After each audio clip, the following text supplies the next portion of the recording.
Good morning, everybody.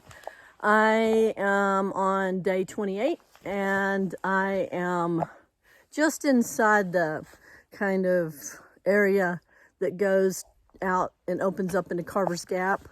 I am rehiking not rehiking. I missed about a quarter of a mile of the trail yesterday when I got lost and ended up on the road. So I yellow blazed it down to Carver's Gap. So I go back up. I'm heading south for that quarter of a mile, and then I'll just come back down. And then I'll continue northbound. I'm gonna go over some beautiful balds today. I think Jane's bald is one of them. I forget what all they are. But it's really gonna be a great day because I'm slackpacking. I fell yesterday, my knee was bothering me last night, and also my calf, so I probably pulled my calf just a little bit, nothing bad. So I am just taking it easy for the next few days and going, you know what? I'm in a great hostel. It's called the Refuge. Those people are amazing. I am having to pay a little bit for this slackpack because it's farther away, but I'm going to be doing a couple of slackpacks in the next couple of days that is going to finish me going from this area into Roan Mountain, the village of Roan Mountain, and those slackpacks are free. So I'm pretty excited about that. And the proprietors, trying to remember their trail names, Stomper and Robert, I'm sorry, I can't remember your trail name. Anyway, they are wonderful, wonderful people. And the hostel has about 8 beds. It's really cool, maybe 9. And they're just lovely people, and it's a great environment. It's out in the country, so it's beautiful, and I just highly, highly recommend it. It's called the Refuge, and the big ones in this area are Station 19E and Mountain Harbor House, and those are great too, but I like a little bit less activity as far as like crowds, and so I'm seeing hikers that I know there, so you know, plenty of hikers still come into that hostel, and the bunks are only $20 right now. That's what I'm paying, $20 for a bunk a night. I mean, you just don't get any better than that, and you get a shower and laundry with that. You get a couple of free shuttles. They shuttle into town every day around 5. So I highly, highly recommend it. The Refuge. Okay, I've hiked back up to where I got off trail yesterday and got lost. So when I see this blaze, one on top of the other, I think straight. So as you can see, the trail goes this way. So I'm coming down this way, and I get here and I see these blazes stacked on each other. Well, there's 2 very obvious trails here. There's one going straight, and there's one that veers back to the left. Now, what I should have done is, instead of just assuming that means go straight, because what I'm learning is that's not always the case. Sometimes that means there's a turn. It just depends on the area where you are and how they blaze it. So I should have stopped and looked. And if I had looked to my left, I would have seen a blaze. That means I need to keep left. Instead, I kept going this way and ended up out at a road that's actually closed until, I think they said May is when it opens up, which is how I got lost. So I am retracking. I've already walked back up to this spot on the trail, and now I will walk back down to Carver's Gap and continue my slackpack for that 6 miles. And that was about 3/10 of a mile, so I'm having to redo in all 6/10, but that's okay. I'm excited that I figured it out. And I do absolutely love this part of the trail going down from Roan mountain into Carver's Gap. Oh my God, it's just glorious. You've got your spruce and fir forest. And there's a lot of these little bridges that they've put here to help people so they don't have to walk in mud when there's been a lot of rain. So there's a little trickle here. And it goes down, and then you have this kind of thing to walk over it. And then it continues on the path. And there's my white blaze. Yep. So for whatever reason, I wasn't supposed to do this path yesterday, so I'm doing it today.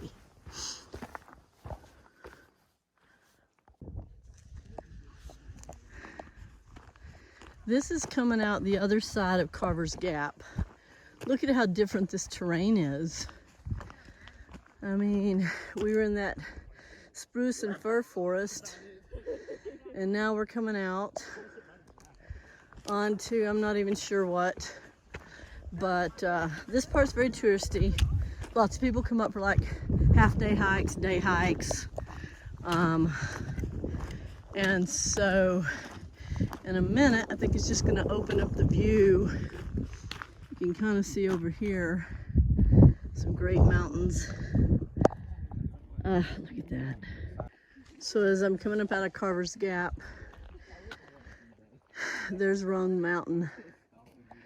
That was the one that I climbed a couple days ago and stayed on Roan High Knob, which was the highest shelter on the Appalachian Trail at 6,200 and something feet. That was cold and beautiful.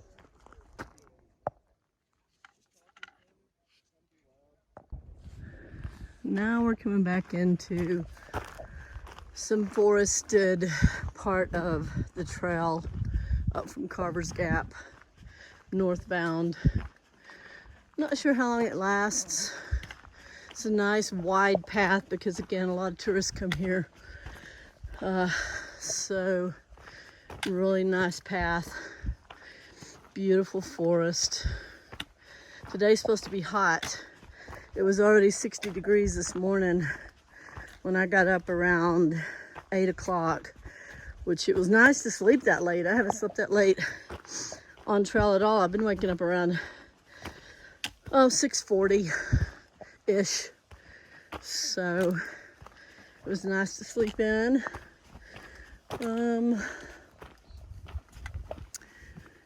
And it looks like we're gonna be coming up and out of this. And maybe, I'm not sure how far the balds are. We'll see. I have to share this with you. Coming up out of the forest. Still coming up on this nice wide path out of Carver's Gap. And look at what starts opening up. Once I get up to the balds, it's gonna be incredible. It's a beautiful day.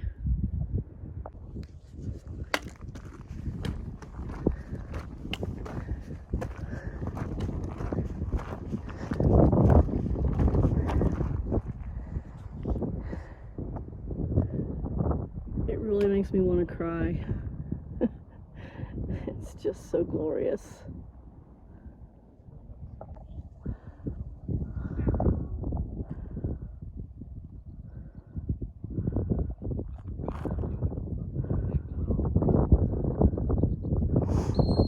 Just think, Roan Mountain here on the right from a distance looks like this. And I did that yesterday, a couple days ago. It's amazing.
So I'm coming off of Round Bald now, which is the first one, I believe, after Carver's Gap. I think it was Round Bald.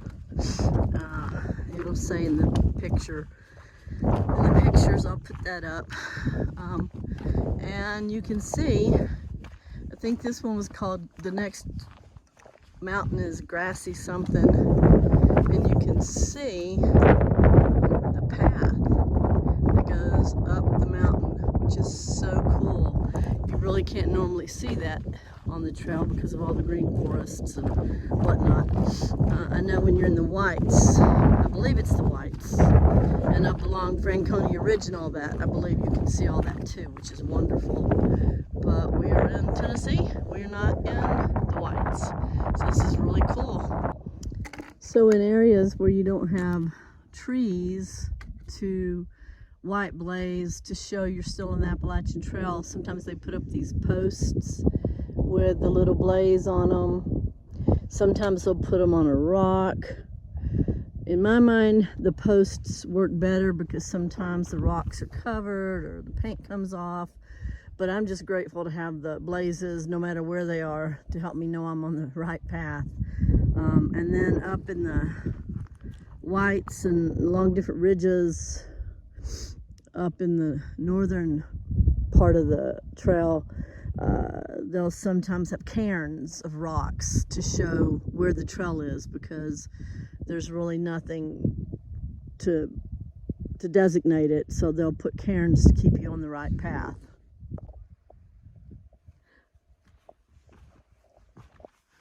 Lomax, look what I'm doing.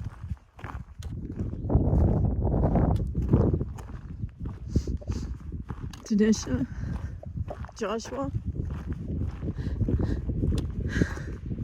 this is amazing. Kathy, thank you.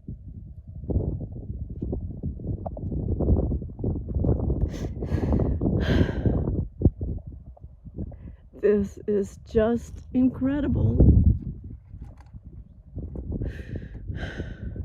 Thank you. Here's an example of the white blaze on a rock when really there's nowhere else on the trail that you can put it. Make sure that people know they're on the Appalachian Trail. A little farther out of Carver's Gap. I'm having a very emotional day today.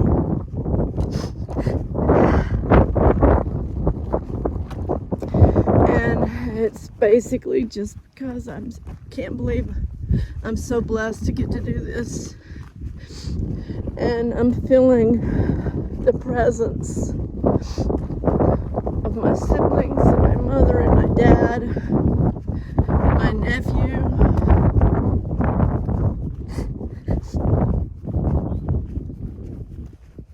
Who have all passed.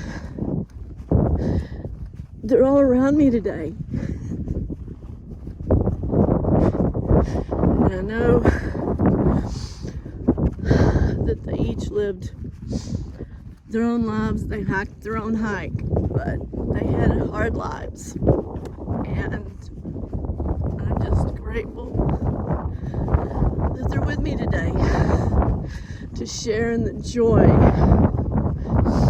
of what the Appalachian Trail is bringing me. Hello, Mr. Snakey. It's really a little one. The video makes it look a little bigger, but I don't believe he's a poisonous snake. There's the trail that I just came up.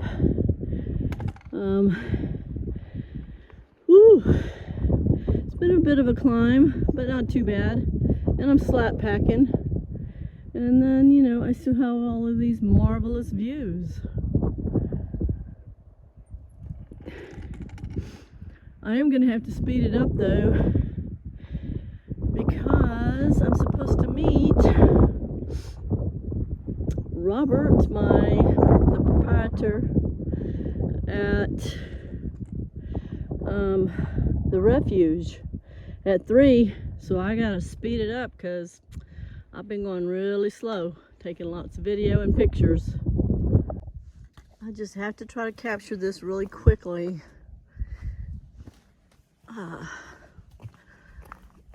All these white flowers in here are fragrant. I don't know what they are, but it's a different smell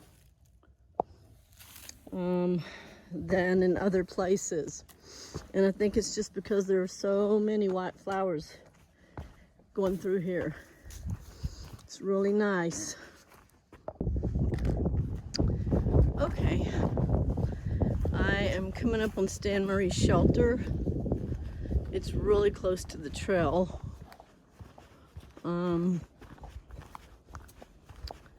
I heard it's not in the greatest shape ever and that it's not huge, but one of the good things about it is it has a picnic table. So you can actually sit down and enjoy your food, dinner or lunch if you're stopping. Because I dilly-dallied so long up at Carver's Gap on the balds up there, I won't be stopping. But this is it. It looks like it's in decent shape to me. It's not very big, but yeah, they'd probably sleep 6 to 8, I would think. Stan Murray, there it is. Oh, somebody left sunglasses. Too bad. All right, well, I'm about to come to a very iconic shelter. I thought I would have lunch here, but since I lollygagged around this morning, I will not be able to have lunch here. But that's all right. I'm going to the Overmountain Shelter, which is now closed. And, dang. I'm supposed to follow the blue blazes. So, wait a minute. Is that right? I follow the blue blazes? Which way's blue? I don't want to go on that, do I? I'm not sure. I'm gonna have to look at my notes. Okay, I looked at my notes. I'm supposed to stay to the right of the blue blaze. Don't want to accidentally get on a different trail, which is the Overmountain Trail. Anyway, this shelter has been closed. They say it's in disrepair. It's an old barn that was left. The property was left for hikers to use. I'm pretty excited about this, but I am supposed to meet my pickup, Robert, at 3 o'clock, and it's already like 2:35, and I think that's like a mile down the road after I get to the shelter. So this is a little different, and I sure hope I'm doing it right because I'm already going to be a little late, I'm pretty sure. But I will show you the shelter when I get there. All right, well, I'm coming up to the Overmountain Shelter. Look at it, it's so awesome. It's a barn, and hikers used to be able to sleep in it, but they're not able to do that anymore, which is really unfortunate. But a lot of times they'll camp in this area. I'll tell you more about the controversy over not fixing it up later. They've condemned the building and saying they're not going to fix it, they're going to tear it down.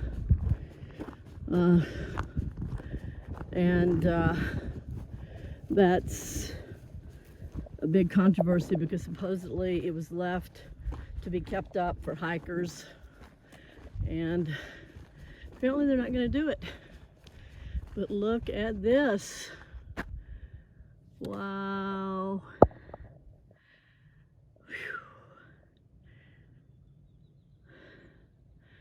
So yeah, you can see people camp here. It's awesome.